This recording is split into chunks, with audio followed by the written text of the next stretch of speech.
நன்மைக்காக நன்றி. நீங்கள் எவ்வளவு பெரியவராக, எவ்வளவு மேலானவராக நீங்கள் எங்களுடைய வாழ்க்கையில் இருக்கிறீங்க. ஹல்லேலூயா. இந்த நேரத்தில் எங்களோடு ஆன்லைன்ல இணைந்திருக்கிற உங்கள் யாவரையும் கொழும்பு சுவிசேஷ கூடாரத்தின் செல்வங்களும் சொத்துக்களும் ஆசீர்வாதங்களுமான உங்கள் யாவரையும் ஆண்டவரும் இரட்சகருமாகிய இயேசு கிறிஸ்துவின் நாமத்திலே நான் மீண்டுமாக வாழ்த்தி வாழ்த்தி வாழ்த்தி வாழ்த்தி வரவேற்கிறேன். அதோடு நீங்கள் யாராவது என்று முதலாக எங்களோடு இணைந்திருப்பீர்கள், ஆனால் உங்களுக்கும் எங்களுடைய செங்கப்பல வரவேற்புகள். நீங்கள் எங்களோடு இணைந்திருக்கிறது மிகுந்த ஒரு சந்தோஷத்தை எங்களுக்கு தருகின்றது. அதே போல நான் உங்கள் யாவருக்குமாய் மீண்டுமாய் நன்றி சொல்லுகிறேன். இன்றைய ஆராதனையில அந்த குடும்பத்தோடு சேர்ந்து நீங்கள் ஆராதிக்க எடுத்த தீர்மானத்துக்காக, உங்கள் சொந்த குடும்பத்தோடு மாத்திரமல்ல, முழு சபை குடும்பத்தோடும் சேர்ந்து ஆராதிக்க நீங்கள் எடுத்த தீர்மானத்தின் நிமித்தமாய் நிச்சயமாய் அந்த தேவன் உங்களை ஆசீர்வதிப்பார். நாங்கள் நேரடியாக இன்று வார்த்தைக்குள்ளே கடந்து செல்ல போகிறோம். பிதாவே, உங்களுடைய பாதத்திலே நாங்கள் வந்து நிற்கிறோம். அப்பா, நீங்கள் எங்களுக்கு மிகவும் நல்லவராக இருக்கிறபடி நான் நன்றி. இந்த நாளிலும் எங்களுடைய இதயங்களை நாங்கள் உங்களுடைய சமூகத்திலே நாங்கள் தாழ்த்துகிறோம். உங்கள் ஒருவருடைய குரலுக்காக மாத்திரம் நாங்கள் காத்து நிற்கிறோம்ப்பா. நீங்கள் எங்களோடு பேசுவீர்களாக. உங்களுடைய சத்தம் எங்கள் இதயத்திலே ஒலிக்கிறபடி நான் நன்றி. இயேசுவின் நாமத்தில் ஆமென், ஆமென், ஆமென், ஆமென். சென்ற 2 வாரங்களாக ஒரு தொடர்ச்சி பிரசங்கம் ஒன்றுக்குள்ளே நாங்கள் சென்று கொண்டிருக்கின்றோம். ஒரு சர்மன் சீரீஸ் ஒன்றில் நாங்கள் கடந்த 2 வாரங்களாக செல்ல நாங்கள் ஆரம்பித்தோம். இப்பொழுது அதனுடைய 3வது நாளுக்குள்ளேயும் நாங்கள் வந்து விட்டோம். நான் நினைக்கிறேன் நிச்சயமாய் அதை எங்கள் எல்லாருக்குமே ஒரு ஆசீர்வாதமான நேரமாக ஆண்டோர் எங்கள் ஒவ்வொருவரோடும் ஒரு இடைப்படுகிற ஒரு நேரமாக நிச்சயமாக அமைந்திருந்ததென்று. நான் அந்த சீரீஸுக்கு முழு தொடர்ச்சிக்குமே நான் கொடுத்த தலைப்பை நான் உங்களோடு சொல்லியிருந்தேன். அதான் தெளிவு அல்லது ரியலைசேஷன் என்ற அந்த தலைப்பின் கீழே, அந்த சீரீஸ் டைட்டிலின் கீழே நாங்கள் ஆண்டவர் எங்களோடு பேச சித்த கொண்டிருந்த காரியத்தை நாங்கள் பார்க்க ஆரம்பித்தோம். அன்பானவர்களே, நான் மீண்டும் சொல்லட்டும் என்று அடுத்த கட்டத்துக்குள்ளே நாங்கள் போக ஆரம்பிக்கிற இந்த நேரத்தில், எங்களுடைய வாழ்க்கை தேவனால் ஆசீர்வதிக்கப்பட்டு தேவனுக்கு முன்பாக தேவனுடைய மகிமைக்காயும் அது பரிசுத்தமாக அமைய வேண்டிய வாழ்க்கை என்பதை வேதம் தெளிவாய் உங்களுக்கும் எனக்கும் கற்றுத்தருகிறது. அது தேவனுடைய எதிர்பார்ப்பும் தேவனுடைய சித்தமுமாக இருக்கிறது. ஏனெனில் நானும் நீங்களும் தேவனுடைய நோக்கங்கள். அவை தெளிவு அல்லது ரியலைசேஷன் என்று நாங்கள் பார்க்கிற போது அதை குறித்து இப்படியாக சொல்லப்படுகிறது. அதாவது ஏதாகிலும் ஒன்றை குறித்து இதுதான் என்னும் பூரணமான விளக்கத்திற்கு வரும் ஒரு செயற்பாடாகும் என்று. நான் மீண்டும் அதை சொல்லுகிறேன். ஏதாவது ஒன்றை குறித்து இதுதான் அந்த காரியம் அல்லது இதுதான் அந்த விடயம் என்று நாங்கள் ஒரு பூர்ணமான விளக்கத்துக்கு வருகிற ஒரு செயற்பாடு தான் அந்த ரியலைசேஷன் அல்லது தெளிவு. அதாவது ஒரு காரியத்தை குறித்து நாங்கள் தெளிவடைகிறது. அதை குறித்து இன்னும் சொல்லுவோமானால், அதாவது இப்படி சொல்லப்படுகிறது, coming to understand something clearly and distinctly. Coming to understand something very clearly and distinctly. அதாவது ஏதாவது ஒன்றை குறித்து நாங்கள் தெளிவாகவும் நாங்கள் விளக்கமாகவும் நாங்கள் புரிந்து கொள்வது தான் அந்த தெளிவடைதல் அல்லது ஒரு நல்ல ஒரு புரிந்துணர்வு ஒன்றுக்குள்ளே நாங்கள் வாழ்தல் என்ற அர்த்தமாகும். ஏனெனில் நீங்களும் நானும் வாழ வேண்டிய வாழ்க்கை தேவனுடைய மகிமைக்காக, தேவனுடைய நோக்கம் ஒன்றை அதை நிறைவேற்ற வேண்டிய ஒரு வாழ்க்கையாக இருக்கிறபடினால் எங்களுடைய எல்லா காரியங்களையும் குறித்து எப்பொழுதும் ஒரு நல்ல ஒரு தெளிவு எங்களுக்கு இருக்கிறது அத்தியாவசியமானது. ஏனெனில் அந்த தெளிவு அதாவது பரிபூர்ணமான அதை குறித்த அதாவது ஒரு விளக்கம், எங்களுடைய செயற்பாட்டினுடைய அந்த பூர்ணமான ஒரு தன்மை, அதனுடைய நிலை என்ன என்பதை நாங்கள் விளங்கிக் கொள்ளாமல் போகிற போது, அன்பானவர்களே, நாங்கள் தேவனிடத்திலிருந்து நாங்கள் ஒன்றில் தூரமாக அல்லது தேவனுக்கு விரோதமானவர்களாக அதாவது எங்களுடைய வாழ்க்கை அமைய அப்படி இல்லாவிட்டால் நாங்கள் தேவன் நோக்கத்தை நிறைவேற்ற முடியாத ஒரு நிலைக்குள்ளே நாங்கள் தள்ளப்பட்டு விடுவோம். அவை தான் அது சரியான முக்கியமானது. அதை குறித்து நாங்கள் பார்க்க ஆரம்பித்த போது நாங்கள் முதல் 2 நாட்களிலே உங்களோடு சேர்ந்து நானும் 3 முக்கியமான விடயங்களை நாங்கள் பார்க்க ஆரம்பித்தோம். அதை தெளிவுள்ளவர்களாய் எங்களுடைய வாழ்க்கை அமைய, காரியங்களிலே பரிபூர்ணமான ஒரு விளக்கம், அதை குறித்து ஒரு தெளிவு எங்கள் வாழ்க்கை கிடைக்க நாங்கள் முதலாவது எங்களை குறித்து ஒரு பூர்ணமான ஒரு தெளிவுக்குள்ளாக நாங்கள் வர வேண்டியவர்கள் என்றும், எங்களுடைய நிலையை குறித்தும் மற்றது எங்களுடைய செயற்பாட்டினுடைய தீவிரத்தன்மை எப்படியாக இருக்கிறது என்பதை குறித்து ஒரு நல்ல பூர்ணமான அது பரிபூர்ணமான ஒரு விளக்கம், தெளிவு, ஒரு அவேர்னஸ் எங்களுக்கு தேவை, ஒரு அண்டர்ஸ்டாண்டிங் எங்களுக்கு தேவை என்பதை குறித்து நாங்கள் பார்த்தோம். இன்று நாங்கள் பார்க்க போகிற பகுதி என்னோடு சேர்ந்து இந்த தொடர்ச்சியினுடைய மைய பகுதிக்கு மீண்டும் வருவீர்களா? சங்கீதம் 51ஆம் அதிகாரத்தில் அந்த பகுதிக்கு நாங்கள் பார்த்துவிட்டு நாங்கள் மற்ற பகுதிகளுக்குள்ளே நாங்கள் கடந்து செல்ல போகிறோம். அதே தாவீது ராஜா 51ஆம் சங்கீதத்திலே முதல் 4 வசனங்களில் அவர் சொன்னது இதுதான்: தேவனே, உமது கிருபையின்படி எனக்கு இரங்கும், உமது மிகுந்த இரக்கங்களின்படி என் மீறுதல்கள் நீங்க என்னை சுத்திகரியும், என் அக்கிரமம் நீங்க என்னை முற்றிலும் கழுவி, என் பாவம் அற என்னை சுத்திகரியும். என் மீறுதல்களை நான் அறிந்திருக்கிறேன், என் பாவம் எப்பொழுதும் எனக்கு முன்பாக நிற்கிறது. தேவரீர் ஒருவருக்கே விரோதமாக நான் பாவம் செய்து என் உமது கண்களுக்கு முன்பாக பொல்லாங்கானதை நடப்பித்தேன் என்று தாவீது ஒரு பெரிதான ஒரு தெளிவடைந்த ஒரு நிலையிலே ஒரு நாள் தேவனுடைய சமூகத்திலே வந்து, ஆண்டவரே, நான் உம்மிடத்தில் இருந்து நான் போகக்கூடாத தூரம் ஒன்றிலே நான் சென்று விட்டேன். நான் உம்மை முற்று முழுதுமாய் மறுதளித்தது மாத்திரமல்ல, உம்மை உதாசீனம் செய்த ஒரு வாழ்க்கையைத்தான் நான் இவ்வளவு நாடு நான் வாழ்ந்திருக்கிறேன். அதாவது நான் எந்த நிலையில் இருக்கிறேன் என்று அறியவே இல்லையே. நாத்தானு கூடாக தேவன் ஒரு பெரிதான ஒரு தெளிவை தாவீதுக்கு கொண்டு வந்த பின்பு தான் அதை செய்தார். அதில் தான் நாங்கள் பார்த்த முதல் சொன்னது 3 காரியங்கள். தாவீது அவர் தன்னை குறித்து, தன்னுடைய சுயத்தை குறித்து, தன்னுடைய நிலையை குறித்தும், தான் இருந்த நிலையை குறித்தும், தன்னுடைய தீவிர தன்மையை குறித்தும் ஆராய்ந்தது நான் சொன்னேன். ஒரு ஊரில் 2 நண்பர்கள் இருந்தார்கள். ஒருவருடைய பெயர் பெரிய தம்பி, மற்றவருடைய பெயர் நல்ல தம்பி. இந்த பெரிய தம்பியும் நல்ல தம்பியும் ஒன்றாய் வேலைக்கு போய் வருகிறது வழக்கம். இருவரும் நல்ல நண்பர்கள். ஒரு நாள் காலை பெரிய தம்பி பஸ் ஸ்டாண்டிலே நல்ல தம்பி வரும் வரையிலும் காத்திருக்கிறார். இப்பொழுது பஸ் வருகிற நேரமாயிற்று. அவர்கள் காரியாலயத்துக்கு செல்ல தூரத்திலே பார்க்கிறார். சின்ன தம்பி நல்ல தம்பி ஓடி ஓடி வருகிறார்.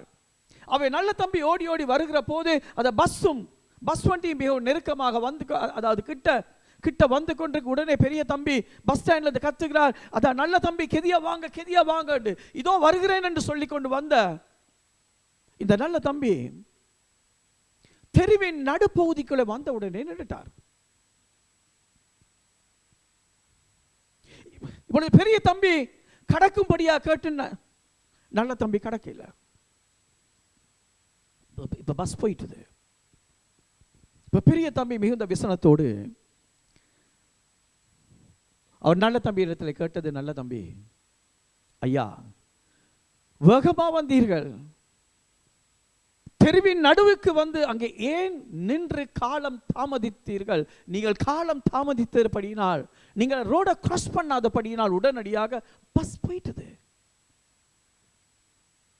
we missed the bus என்றார்.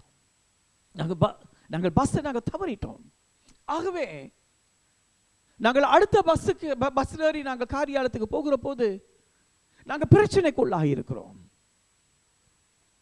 நல்ல தம்பி சிரித்து கொண்டு சொன்னார்: நான் நடுத்தெருவில் நிற்பதற்கு எனக்கு ஒரு காரணம் இருந்தது. ஆகவே தான்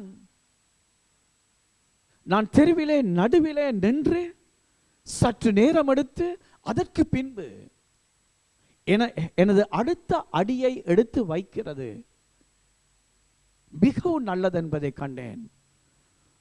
நான் அவசரப்பட்டு வந்து பஸ்ஸை மிஸ் பண்ண போகிறேனே என்று அந்த பஸ்ஸில் ஏறி என்னுடைய காரியாலயத்துக்கு நான் நேரத்துக்கு போவதை விட அந்த இடத்திலே நான் நின்று நான் செய்ய வேண்டிய காரியத்தை செய்த பின்பு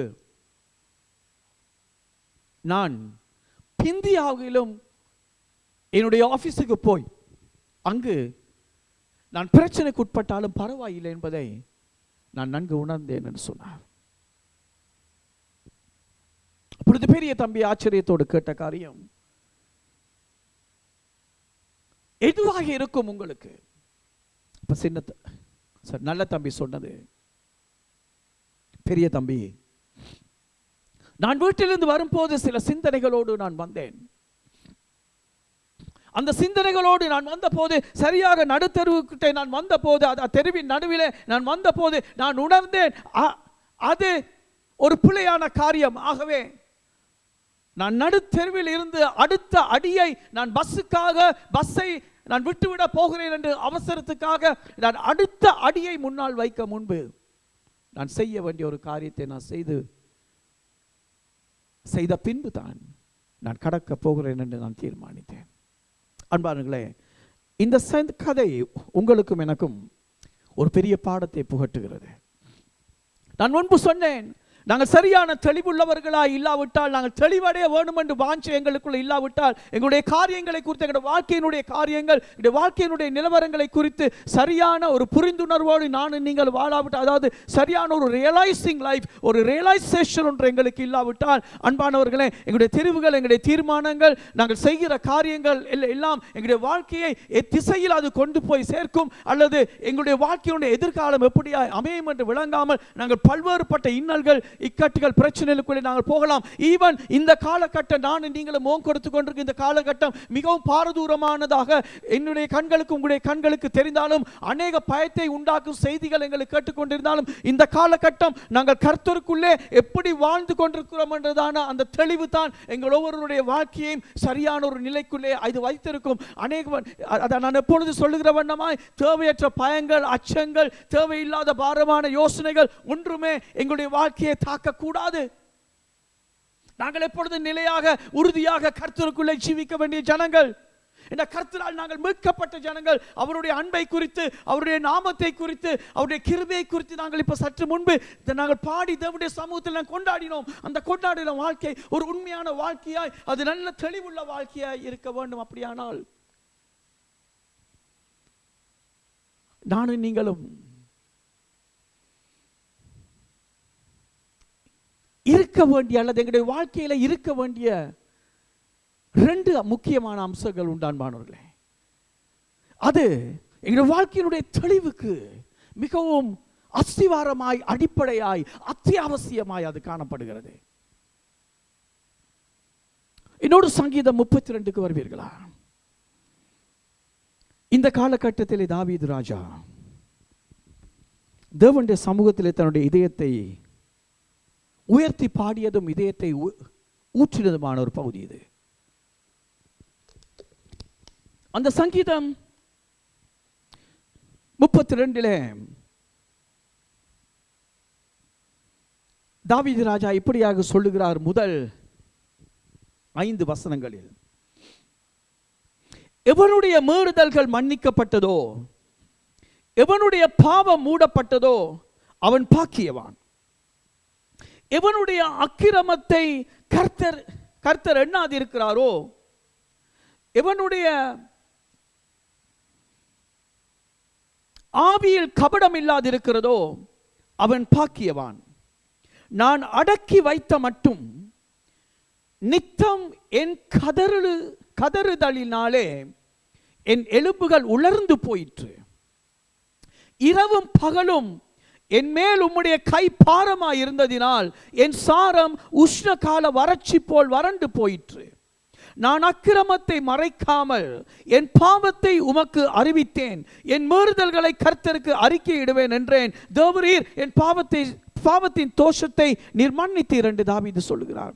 அந்த இடத்துல தாவீது இந்த காலகட்டத்தில் தேவனுடைய சமூகத்தில் வந்த போது, சரியாக உணர்த்தப்பட்ட போது, தாவீது அதாவது தேவனுடைய சமூகத்தில் வந்து சொல்றார், தேவனே எவனுடைய மீறுதல்கள் மன்னிக்கப்பட்டதோ. அதாவது உங்களுக்கும் எனக்கு தெரியும், நாங்கள் சென்ற வாரங்களில் நாங்கள் பார்த்த ஒரு முக்கியமான காரியம் தான் அன்பானவர்களே. தாவீது ராஜா முதலாவது வந்து சொன்னது, ஆண்டவரே, நான் ஒரு எல்லையை கடந்து நான் உம்மை அப்படியே உதாசீனம் செய்து உம்மை அசட்டை பண்ணி நான் உம்முடைய பிள்ளையாக வாழாத ஒரு நிலைக்குள்ளே நான் என்னுடைய வாழ்க்கையை நான் கொண்டு போயிட்டேன். He understood where he was. அவர் ஒரு முழுமையான ஒரு அவேர்னஸுக்குள்ள தன்னுடைய வாழ்க்கையை குறித்து ஒரு அந்த சரியான ஒரு படம் ஒன்றை அவர் பெற்றுக்கொண்டார். அவருடைய வாழ்க்கையின் நிலை எவ்வளவு தூரம் எங்கு சென்றிருக்கிறது என்பதை அவர் தெளிவாக அதை விளங்கி கொண்டார் தாவீது ராஜா அந்த இடத்துல. அவை தந்த சமூகத்தில் சொன்ன, ஆண்டவரே, என்னுடைய மீறுதல்கள் நீங்க என்னை சுத்திகரியும் ஆண்டவரே என்று இந்த இடத்துல சொல்லுகிறார் அவர். அதாவது, ஆண்டவரே, இவருடைய பாவம், இவனுடைய மீறுதல் மன்னிக்கப்பட்டதோ, இவனுடைய பாவம் மூடப்பட்டதோ அவன் தான் பாக்கியம். அது பிறகு சொல்லுகிறார், இவனுடைய அக்கிரமத்தை கர்த்தர் எண்ணாது இருக்கிறாரோ, இவனுடைய ஆவியில் கபடம் இல்லாது இருக்கிறதோ அவன் தான் பாக்கியம். அது பிறகு சொல்லுகிறார், நான் அடக்கி வைத்த மட்டுக்கும். அதில் ஆங்கில வேதாமம் NLT version சொல்லுகிறது, when I refuse to confess my sin, when I refuse to confess my sin, நாங்கள் எங்கட பாவத்தை, எங்கட நிலையை நாங்கள் சரியாக உணராமல் அப்படியே போகிற போது அது பாவமாக இருக்கிறது. எப்பொழுது எங்களுடைய வாழ்க்கையினுடைய நிலை கர்த்தருடைய வார்த்தைக்கு முரணாக கர்த்தர் எங்களுக்காக வைத்த வாழ்க்கை நிலைப்பாட்டை மீறி போகிறது என்றது விளங்கி கொள்ளாமல் நாங்கள் போகிற போது அது பாவமாக இருக்கிறது. அது உணர்த்தப்படுகிற போது, அது தெளிவாக்கப்படுகிற போது கர்த்தருடைய சமூகத்தில் நாங்கள் உண்மையான பாவ அறிக்கை ஒன்று செய்து நாங்கள் மனம் திரும்ப வேண்டியவராக இருக்கும். அந்த மனம் திரும்ப கிடைக்க மாட்டேக்கும். அவர் சொல்லுகிறார், என்னுடைய எலும்புகள் எல்லாம் உருகி போயிட்டு, சில நேரத்தில் எங்களுடைய வாழ்க்கையில் சமாதான சந்தோஷம் இல்லை. சில நேரத்தில் ஆண்டவர் தந்த சந்தோஷத்தை நாங்கள் இழக்கிறோம்.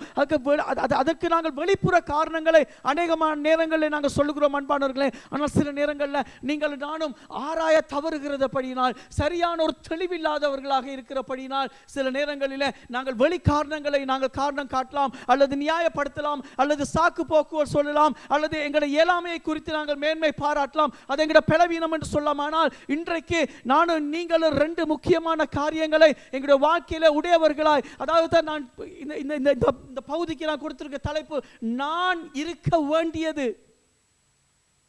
நான் அதை விளக்கப்படுத்துகிறேன். நான் ஏன் அப்படி அதை தலைப்பிட்டேன்? நான் இருக்க வேண்டியது.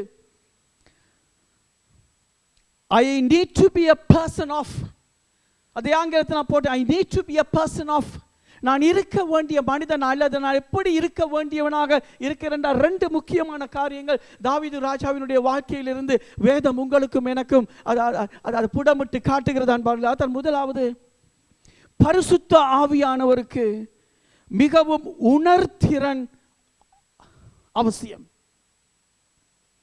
பரிசுத்த ஆவியானவருக்கு மிகுந்த உணர்திறன் அவசியம். அதான் very sensitive to the Holy Spirit, very sensitive to the Holy Spirit. பரிசுத்த ஆவியானவருக்கு மிகவும் அதாவது உணர்திறன், அவருடைய உணர்த்துதலை நாங்கள் சரியாக புரிந்து கொள்ள, தேவனுடைய காரியங்களையும் அது உலகத்தின் பாவத்தின் காரியங்களையும் வேறு பிரித்து ஆராய்ந்து பார்க்கக்கூடிய ஒரு திறன் உங்களுக்கும் எனக்கு வேணும். நாங்கள் ரியலைசேஷன் என்று பார்க்கிற போது நான் இந்த காரியத்தை முதல் விளக்கப்படுத்தினேன். அதாவது தெளிவடைகிற என்ற போது நான் முதல் விளக்கப்படுத்த அன்பானவர்களே, அதில் சொல்லப்படுகிற ஒரு காரியம் என்னெனில், அதனுடைய அர்த்தம் என்னவெனில், coming to understand something clearly and distinctly. அதாவது ஏதாவது ஒரு காரியம் ஒன்றை குறித்து நீங்களும் அதை நல்ல விளக்கத்தையும் அந்த காரியத்தை தெளிவாகவும் நாங்கள் பார்ப்பது தான் அது. அப்ப சில காரியங்கள் எங்களோட வாழ்க்கையில தெளிவாக தெரியுது, இது கர்த்தருடைய வார்த்தை சொல்லுகிறது, இதுதான் கர்த்தர் எங்களுக்கு சொல்லி இருக்கிறார். உங்களுக்கும் எனக்கும் இன்று பரிசுத்த ஆவியானவர் தேவனால் கொடுக்கப்பட்டிருக்கிறார். உங்களுக்குள்ளும் எனக்குள்ளும் பரிசுத்த ஆவியானவர் இன்றைக்கு வாசம் செய்கிறார். ஆண்டவராக இயேசு கிறிஸ்து அவருடைய சீஷர்களுக்கு சொன்னது, அதாவது பரிசுத்த ஆவியானவர் வரும்போது அவர் பாவத்தை குறித்தும் நீதியை குறித்தும் நியாய தீர்ப்பை குறித்தும் கண்டித்து உணர்த்துவார். உங்களை சகல சத்தியத்துக்குள்ளும் அவர் வழி நடத்துவார். உங்களுக்கு எல்லாவற்றையும் அவர் போதிப்பார். நான் சொன்ன யாவற்றையும் உங்களுக்கு நினைப்பூட்டுவார் என்று சொன்னார். அவ எங்களுக்குள்ள வாசம் பண்ணுகிற பரிசுத்த ஆவியானவர் அன்று தாவீது சாமுவேல் தீர்க்கதரிசியினால் அபிஷேகம் பண்ணப்பட்ட போது அந்த தாவீதினுடைய வாழ்க்கையிலே வந்து இறங்கி அவருடைய வாழ்க்கையிலே அந்த கிரியை செய்த பரிசுத்த ஆவியானவருடைய குரலுக்கு அவர் சில சந்தர்ப்பங்களிலே செவி மடுக்க, சரியாக அவருக்கு உணர்வு பூர்வமாக இருக்க அவர் தவறினால் தான் அன்பானவர்களே தாவீதுக்கு வாழ்க்கையில சில காரியங்கள் முரணாக போவதற்கு, தேவனுக்கு விரோதமாக பாவம் செய்வதற்கு ஏதுவாயிற்று. அதே போல தான் இன்று உங்களோட வாழ்க்கையிலும் என்னுடைய வாழ்க்கையிலும் கூட அன்பானவர்களே இது சரியான ஒரு முக்கியம். ஏனெனில் அது பரிசுத்த ஆவியானவர் கூடாக மாத்திரம்தான் உங்களுக்கும் எனக்கும் எல்லா சத்திய உண்மைகளையும் எல்லா தெளிவுகளையும் நானும் நீங்களும் பெற்றுக்கொள்ள முடியும். எங்களோட மனித அறிவினாலோ எங்களுடைய மானிட எந்த விதமான காரியத்தினாலோ நீங்களும் நானும் ஒருபோதுமே ஒன்றையுமே விளங்கிக் கொள்ள முடியாது அவருடைய பரிசுத்த ஆவியான துணை இல்லாமல். அவை சென்சிட்டிவ்னஸ் அல்லது அதை உணர்திறன் என்று சொல்லுகிற போது அதனுடைய அர்த்தம் என்னவெனில் அதை குயிக் டு டிடெக்ட், அதை கெதியாக அதை என்னதென்றதை புரிந்து கொள்கிற ஒரு நிலை. அதே போல அதை குறித்து சொல்கிற போது இன்னும் ஒரு காரியத்தை சொல்லலாம், அதை வெரி தாட்ஃபுல் என்று, எந்த நேரமும் நன்றாக காரியத்தை சிந்தனைக்குள்ளே எடுக்கிற ஒரு நிலை. அதாவது எங்களுடைய மனது புதிதாகிற போது, அவருடைய வார்த்தையினாலே கழுவப்படுகிற போது, எங்களுடைய மைண்ட் பரிசுத்த ஆவியானுடைய ஆளுகை அவருடைய வழிநடத்தலுக்குள்ளே வருகிற போது அன்பானவர்களே அந்த இடத்துல எங்களுக்கு உடனடியாக காரியங்களை கண்டு கொள்ளக்கூடியதாக இருக்கும். ஆகவே தான் தாவீது ராஜா 2 சாமுவேல், நான் அந்த பகுதியை நான் நேரத்தின் நிமித்தமாய் நான் சுருக்கமாகவே சொல்லட்டும். அந்த இடத்துல தாவீது ராஜா 13ஆம் வசனத்தில் 2 சாமுவேல் 12ஆம் அதிகாரம் 13ஆம் வசனத்தில் சொன்னது, நான் பாவம் செய்தேன், நான் தேவனுக்கு விரோதமாக நான் பாவம் செய்தேன். அதே நேரம் அந்த 2 சாமுவேலில் இந்த 2 வசனங்களை நான் உங்களோடு வாசிக்கிறது நல்லது நினைக்கிறேன். அதான் 20ஆம் வசனத்தையும் 23ஆம் வசனத்தையும் கொஞ்சம் என்னோடு திருப்பிக் கொள்வீர்களா? 2 சாமுவேல் 12ஆம் அதிகாரம் 20ம் 23ம் தேவன் சாமுவேலுக்கூடாக நாத்தானுக்கூடாக தாவீதுக்கு சொன்னது, இப்பொழுது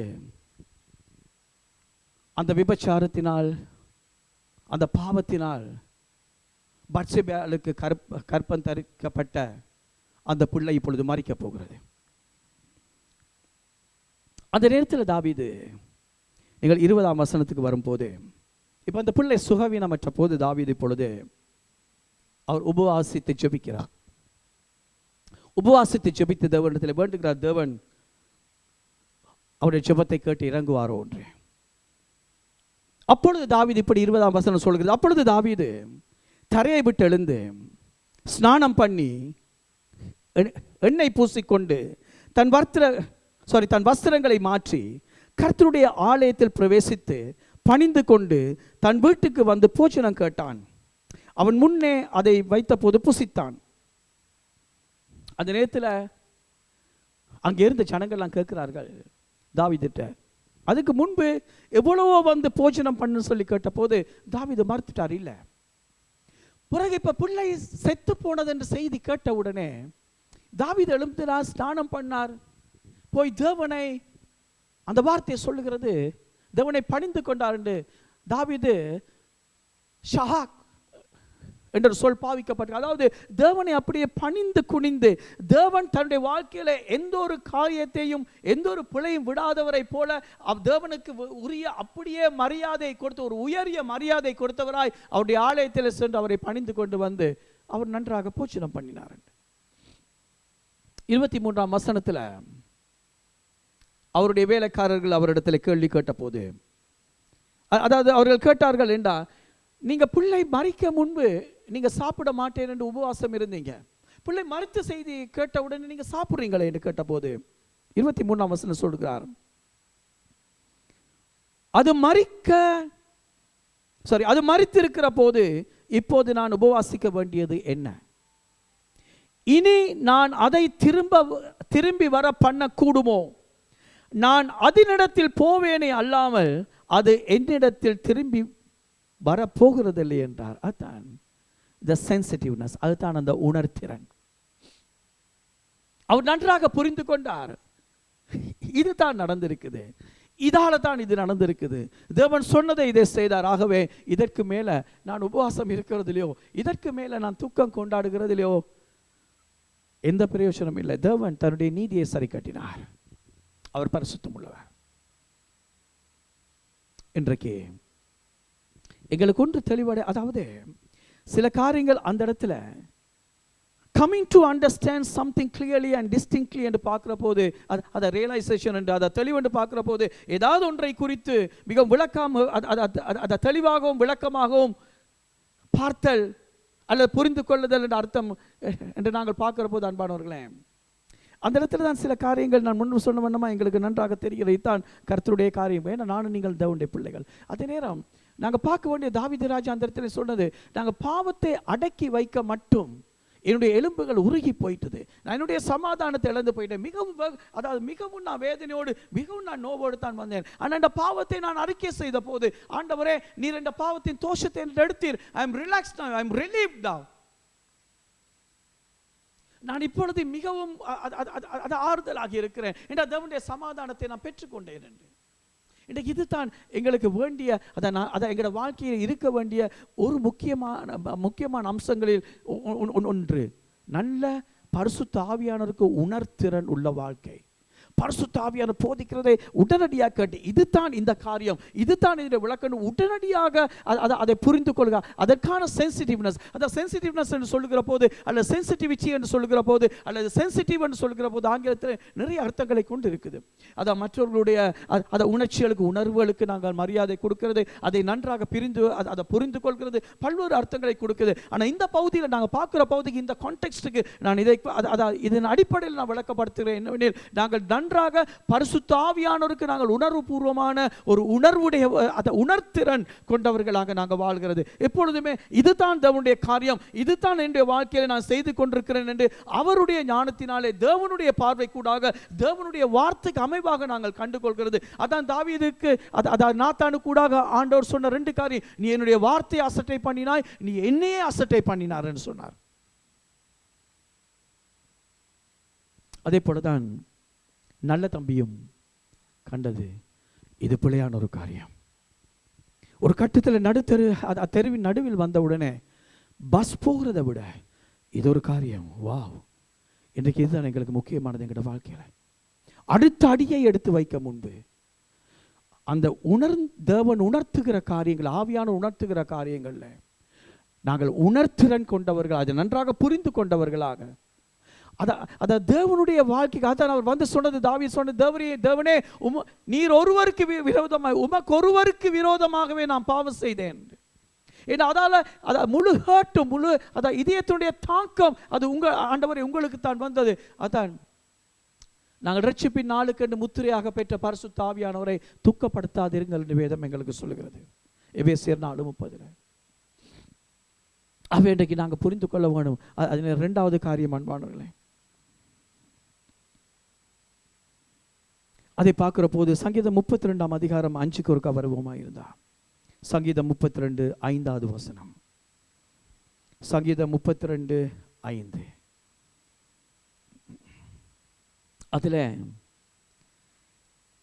தாவீது சொன்னதை தான், நான் என் அக்கிரமத்தை மறைக்காமல் என் பாவத்தை உமக்கு அறிவித்தேன், என் மீறுதல்களை கர்த்தருக்கு அறிக்கையிடுவேன் என்றேன், தேவரீர் என் பாவத்தின் தோஷத்தை மன்னித்தீர். அதுல 1வது பகுதியிலையும் 2வது பகுதிக்குள்ளேயும் நாங்க கவனம் செலுத்துவோமா இருந்தா, தாவீது சொல்கிறார், நான் என் அக்கிரமத்தை மறைக்காமல் என் பாவத்தை உமக்கு அறிவித்தேன், என் மீறுதல்களை கர்த்தருக்கு அறிக்கையிடுவேன் என்றேன். யார்? கர்த்தர். அதாவது தாவீது தனக்குத்தானே சொல்லிக் கொண்டார், அவர் தன்னையே தொட்டு சொல்லிக் கொண்டார் தாவீது. ஏனெனில் தன்னுடைய நிலையை, தன்னையும் தன்னுடைய நிலையையும் தன்னுடைய செயற்பாட்டினுடைய தீவிரத்தையும் நாங்கள் சென்ற வாரங்களை பார்த்த வண்ணமாய் தாவீது நன்கு அறிந்தவராக இருந்தார். ஆகவே தான் தேவனுக்கு முன்பாக போய் சொன்னார், அதாவது என்னுடைய ஆண்டவரே, அந்த மீறுதல்கள், என்னுடைய அக்கிரமம், என்னுடைய பாவம் எல்லாவற்றையும் ஆண்டவரே நீங்க மன்னிங்க, நான் ஆண்டவர்கிட்ட கேட்க போகிறேன். நல்ல தம்பி தெருவின் நடுவில் வந்த போது, பெரிய தம்பி அவசரமாய் கூப்பிட்ட போது கூட அந்த அவசரத்துக்குள்ளே, அந்த பெரிய தம்பியின் அவசரத்துக்குள்ளே அது நல்ல தம்பி விழாமல் தன் வாழ்க்கையில மிஸ் பண்ண போகிற பஸ்ஸை குறித்து யோசிக்காமல், இன்றைக்கு சில நேரங்களில் எங்களுக்கு வெளியில் வர்ற ப்ரெஷர்களுக்குள்ள நாங்கள் விழ பார்ப்போம். வெளியிலிருந்து வருகிற சில அழுத்தங்களுக்குள்ள எங்களோட வாழ்க்கையை நாங்கள் ஓட்டி செல்ல பார்ப்போம். சில காரியங்கள் ஐயோ நாங்கள் இழந்து போக போகிறோமே, நாங்கள் இதில் தேவை அதை நேரம் மினக்கெடுத்த கூடாது, அதை நேரம் கடத்தக்கூடாது, இல்லை நேரம் செலவழிக்க கூடாது என்று நாங்கள் எங்களுடைய அவசரத்துக்குள்ளே நாங்கள் போவோமானால், நாங்கள் நல்ல தெளிவொன்றுக்குள்ளே வருகிற ஒரு படிக்குள்ளே எங்களோட வாழ்க்கையை வருகிற போது நானும் நீங்களும் மிகவும் கவனமாக இருப்போம். எந்த ஒரு கட்டத்திலும் எந்த ஒரு காரியத்திலும் உங்களையும் என்னையும் இவ்வளவாய் நேசிக்கிற, உங்களையும் என்னையும் இவ்வளவாய் விடுதலை செய்த, உங்களையும் என்னையும் இவ்வளவாய் நித்தியத்துக்குள்ளே வழி நடத்தி கொண்டு செல்கிற அந்த ஆண்டவருக்கு விரோதமாக என்னுடைய வாழ்க்கை அமையலாமா, அமையக்கூடுமா? இவ்வளவாய் ஒரு மகிமையான வாழ்க்கையை பெற்று நான் எவ்வளவாய் நான் அவருக்கு நான் உண்மை உள்ளவனாய் வாழ வேண்டும் என்ற அந்த துடிப்பு எப்பொழுதும் இருக்கும். ஏனெனில் உங்களுக்குள்ளும் எனக்குள்ளும் வாசம் பண்ணுகிற பரிசுத்த ஆவியானவர் உங்களையும் என்னையும் அவர் ரட்சிப்பின் நாளிலே நாங்கள் மகிமை அடைவதற்கு ஏதுவாக உங்களுக்கும் எனக்கும் அவர் அச்சாரமாய் இருக்கிறார் என்று வேதம் சொல்லுகிறது. உங்களையும் என்னையும் கொண்டு சேர்க்க வேண்டிய பிதாவினுடைய சித்தம், தேவனுடைய சித்தத்தை நிறைவேற்றுகிற ஒருவராய் உங்களுடைய வாழ்க்கையில் என்ற வாழ்க்கையை செயற்படுகிற போது எப்பொழுதும் எங்களுக்குள்ள ஒரு உந்துதல், எங்களுடைய காரியத்தை குறித்தான ஒரு தெளிவு ஒன்று அடைவதற்கு எப்பொழுதும் எங்களை அவருடைய வார்த்தை கூடாகவும் அவர் நேரடியாக எங்களோடு பேசுகிறது கூடாகவும் எங்களை தெளிவடைய செய்கிறவராகவே இருக்கிறார்.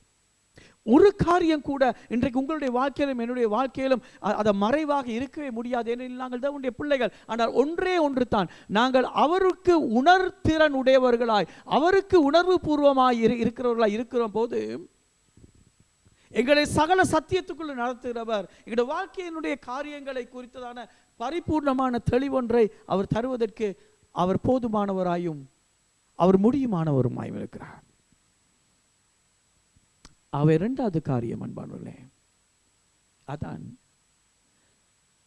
செயற்பாட்டிற்கான விவேகம் உள்ளவர்களாய் நாங்கள் இருக்க வேண்டும். செயற்பாட்டிற்கான விவேகம். சங்கீதம் 32:5 தான் தாவீது ராஜா சொன்னது. நான் என்னுடைய அக்கிரமத்தை அறிக்கை செய்வேன். அதாவது அது அர்த்தம் என்ன? To be sensible to act on. அந்த செயற்பாட்டிற்கான விவேகம் என்று சொல்கிற போது to be sensible to act on. அது முதலாவது very sensitive to the Holy Spirit. நாங்கள் சென்சிட்டிவாக மாத்திரம் இருந்து பிரயோசனம் இல்லை, நாங்கள் சென்சிபிளாகவும் இருக்க வேண்டும். அதாவது ஒரு விவேகம் கொண்டவர்களாய் தேவனுக்குள்ளே தேவனுக்கு எப்படி பிரதி உத்தரம் செய்கிறவர்களாக. அன்றைக்கு தாவீது ராஜாவினுடைய வாழ்க்கையில் ராஜா, அதாவது அந்த நேரத்தில் இருந்த ராஜாக்கள் இப்படிப்பட்ட காரியங்கள் ஒன்றையும் செய்யாதவர்கள் இல்லை. அவர்களுக்கு இது மிகவும் ஒரு சுலபமான காரியம். அவர்கள் தங்களுடைய வாழ்க்கையை அவர்கள் விரும்புகிற பிரகாரமாய் அவர்கள் ஓட்டி செல்கிறது அவர்களுடைய வழக்கமாக இருந்தது. அவர்களுக்கு எது சரியோ அதை செய்கிறது. ஆனால் நாங்கள் ரியலைசேஷன் என்று பார்க்கிற போது நாங்கள் பார்த்தது, coming to understand something clearly and distinctly என்று, ஏதாவது ஒன்றை நாங்கள் மிகவும் தெளிவாகவும் விளக்கமாகவும் கண்டு கொள்ளுதலாகும் அல்லது புரிந்து கொள்ளுதலாகும். ஆகவே இந்த இடத்துல தாவீதுக்கு தெரியும், நான் ஒரு தேவனால் அபிஷேகம் பண்ணப்பட்ட மனுஷன். இன்றைக்கு நானும் நீங்களும் தேவனால் ரட்சிக்கப்பட்ட தேவனுடைய மகிமைக்காக ஜீவிக்க வேண்டிய தேவனுடைய பிள்ளைகள். ஒரு தேவனுடைய நோக்கத்தை மாத்திரம் நிறைவேற்றுவதற்காக தேவனால் இப்படிப்பட்ட காலகட்டத்திலே நாங்கள் வாழ தேவனால் அழைக்கப்படும். ஆகவே எங்களை சுற்றிலும் ஏராளமான காரியங்கள் நடக்கிறது. எத்தனையோ ஜனங்கள் பயபீதிகளுக்குள்ளாகி எதிர்காலம் ஒன்று இல்லை என்று ஒரு நம்பிக்கை இழந்தவர்களாய் அவர்கள் வாழ்கிறார்கள். அடுத்த நிமிஷம் என்ன நடக்கும் என்று தெரியாமல் இருக்கு. அடுத்த நிமிஷம் அதாவது அவர்கள் மரணத்துக்கு உட்பட்டால், மரித்தால் என்ன நடக்கலாம் என்று அங்கலாய்க்கிறவர்களாக இருக்கிறார்கள். அவர்களுடைய உறவுகள் அங்கலாய்க்க. ஆனால் உங்களுடைய வாழ்க்கையோ என்னுடைய வாழ்க்கையோ அல்லது ஆண்டவரை அறிந்திருக்கிற இயேசுவை ஆராதிக்கிற எங்களுடைய குடும்ப அங்கத்தவர்களுக்கோ ஒருபோதும் எந்த பயமும் இல்லை. ஏனெனில் எங்களுக்கு தெரியும், எங்களுடைய வாழ்க்கை ஒரு அழியாமையை அது சுவீகரித்துக் கொண்டிருக்கிறது, ஆண்டவராகிய இயேசு கிறிஸ்துவை நாங்கள் விசுவசித்தது நிமித்தமாய். ஆகவே எங்களுடைய பிரதி உத்தரம் அவை நாங்கள் சென்சிபிள் அல்லது விவேகம் என்று சொல்கிற போது அந்த காரியங்களுக்கு நாங்கள் சரியான ரெஸ்பான்சிவாக இருப்போம். நாங்கள் சரியாக பிரதி உத்தரம் செய்கிறவராக இருக்கும். அந்த ரெஸ்பான்சிவ் நாங்கள் ரெஸ்பான்சிபிளாக நாங்கள் ரெஸ்பான்ஸ் பண்ணுவோம். நாங்கள் அதாவது உத்தரவாதம் உடையவர்களாய், நல்ல உக்கிரானக்காரர்களாய், தேவனுடைய பிள்ளைகளாகத்தான் நாங்கள் பிரதி உத்தரம் செய்வோம். அது நல்ல தேவன் எங்களுக்கு கொடுக்கிற ஞானத்தோடு. ஏன்னா அந்த பரிசுத்த ஆவியானவர் எங்களுக்குள்ளே தேவ ஞானத்தையும் தேவ அறிவையும் தேவ பௌத்தறிவையும் உங்களுக்கு எனக்கு தந்திருக்கிறார். ஆகவே தான் அந்த இடத்துல தாவீது கூட சொன்னது, இல்லை நான் அறிக்கை இதுதான் நான் செய்ய வேண்டிய காரியம், இதை செய்வதற்கூடாகத்தான் எனக்கு சமாதானம் வரும். ஏன்னா நான் பாவத்தை அறிக்கை செய்ய மாட்டுக்கும். 1 யோவான் 1:8 சொல்லுகிறது, நாங்கள் பாவம் செய்யவில்லை என்று சொல்லுவோம், ஆனால் நாங்கள் பொய்யர்கள் என்று. அதே நேரம் அடுத்த வசனம் 1 யோவான் 1:9 வேதம் சொல்லுகிறது, நாங்கள் எங்களுடைய பாவங்களை அறிக்கை எடுக்கிற போது அவர் எங்களை சகல அக்கிரமங்களிலிருந்து எங்களை விடுவித்து காக்கிறார் என்று.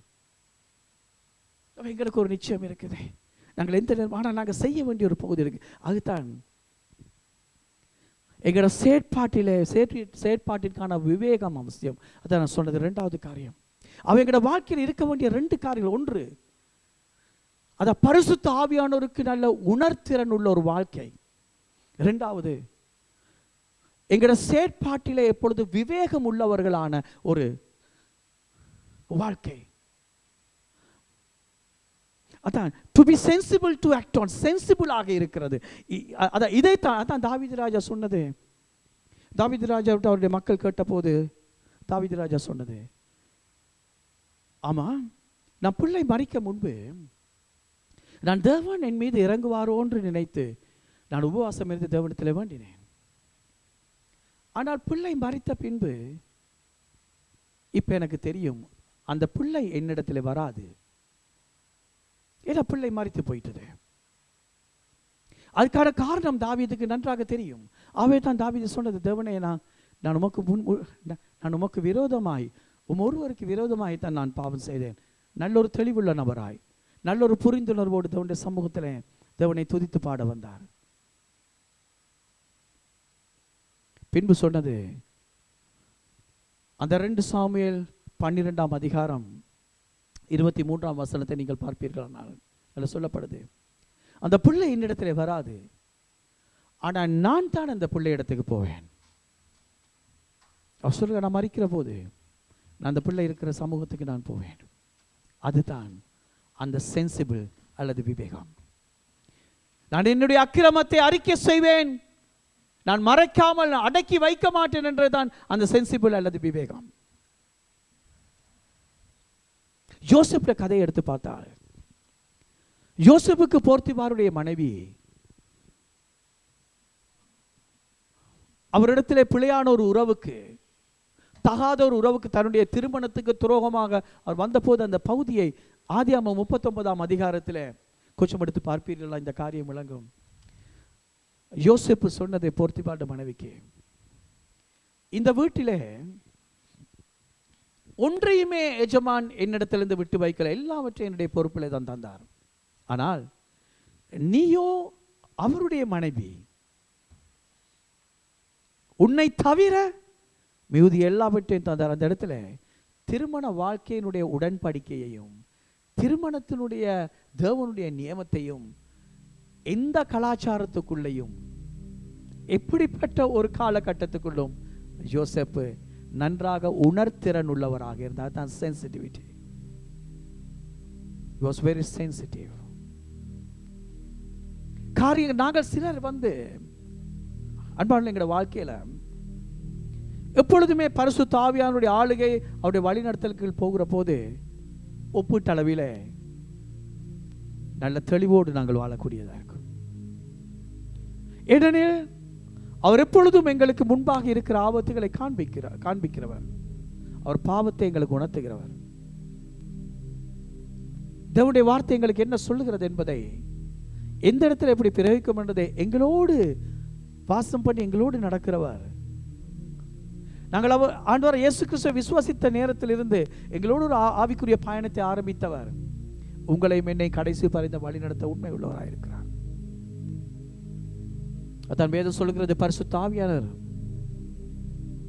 எபேசியர் 1:13-14 அவர் முத்திரையாக இருக்கிறார், அவர் அச்சாரமாக இருக்கிறார்.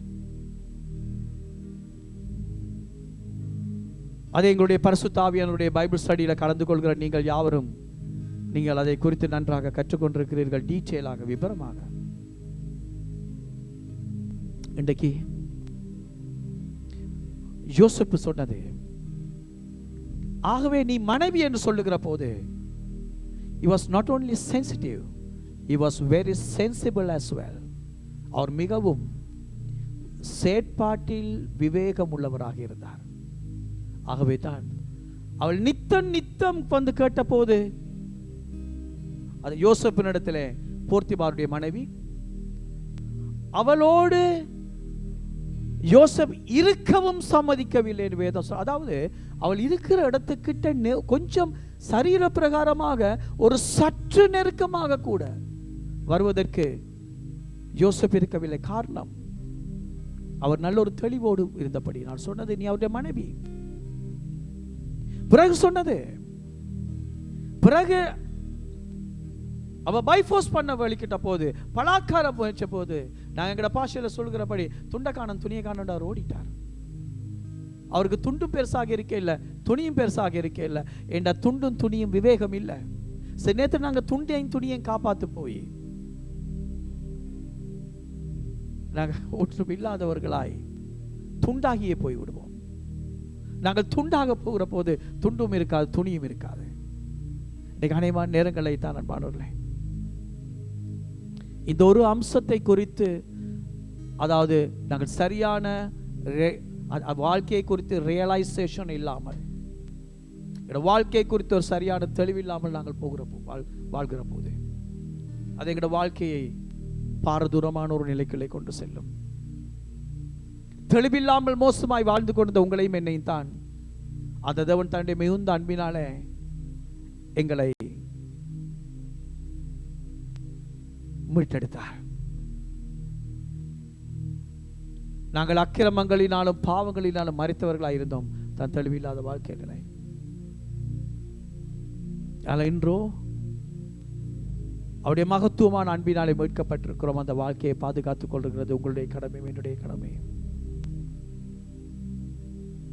இன்று அந்த பகுதியை முடிக்கிற போது தேவன் உங்களுக்கும் எனக்கும் சவால் விடுகிற ஒரு காரியம் தான் அன்பானவர்களே. என்னோட வாழ்க்கையில 2 காரியம்.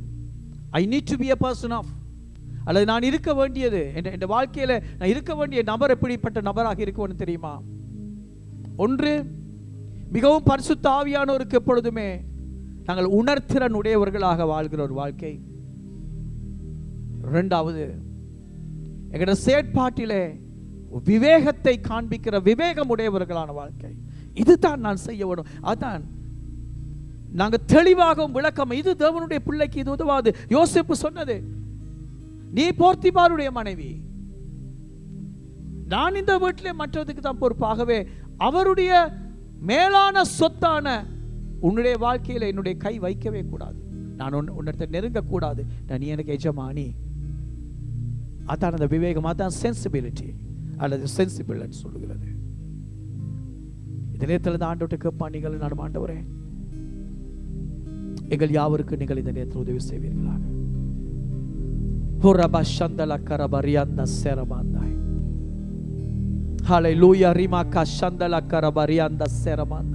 நாங்கள் இருக்கிற இடத்திலே நாங்கள் முடிந்தவர்கள் எழுந்து நிற்போமா? எழுந்து நின்று சொல்லும், ஆண்டவரே, நான் உங்களுடைய பாதத்திலே வருகிறேன் அப்பா. நான் உங்களுடைய சமூகத்திலே நான் முழங்கால நிற்கிறேன் ஆண்டவரே.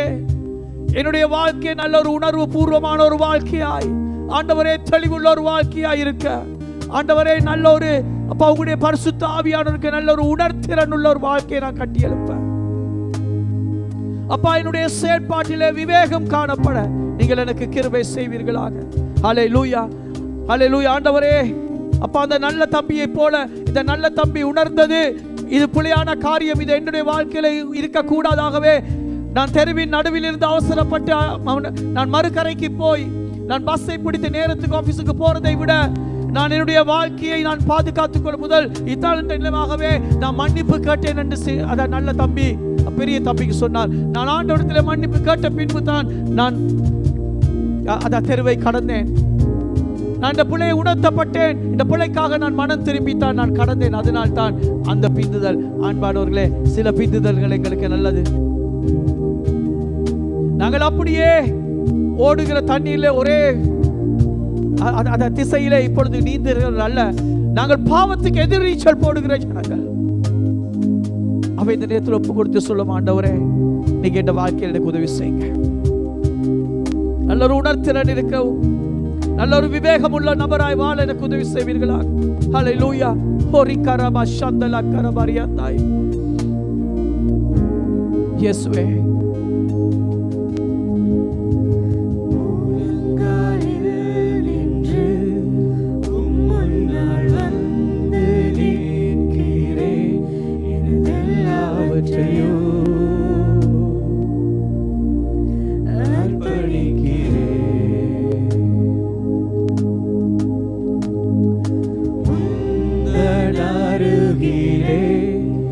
என்னை நீர் சேர்த்து கொள்ளுமே, நான் வாஞ்சிக்கிறேன், உம்மை வாஞ்சிக்கிறேன், அர்ப்பணிக்கிறேன். சொல்லுவோமா நாங்கள் யாவரும்? ஆண்டவரே, இந்த வாழ்க்கையை நான் அர்ப்பணிக்கிறேன் அப்பா. ஓரி கரபரியாந்தா. இதோ என்னுடைய வாழ்க்கைக்குள்ளே நீங்கள் அப்பா உங்களுடைய பரிசுத்த ஆவியானுடைய கிரியை நீங்கள் நடப்பீங்க. ஓ பரிசுத்த ஆவியானுடைய ஆளுகையின் கீழ் என்னுடைய வாழ்க்கையை நான் கொண்டு வருகிறேன். உங்களுடைய பரிசுத்த ஆவியான வல்லமையால் என்னை தொடர்ந்து நிரப்புங்க ஆண்டவரே. ஒவ்வொரு நாளும் என்னுடைய வாழ்க்கை உங்களுடைய ஆவியானவரின் வல்லமையால் நிரப்பப்படட்டும். உங்களுடைய ஆவியானவராலே பரிபூர்ணமாய் வழி நடத்தப்படட்டும் ஆண்டவரே.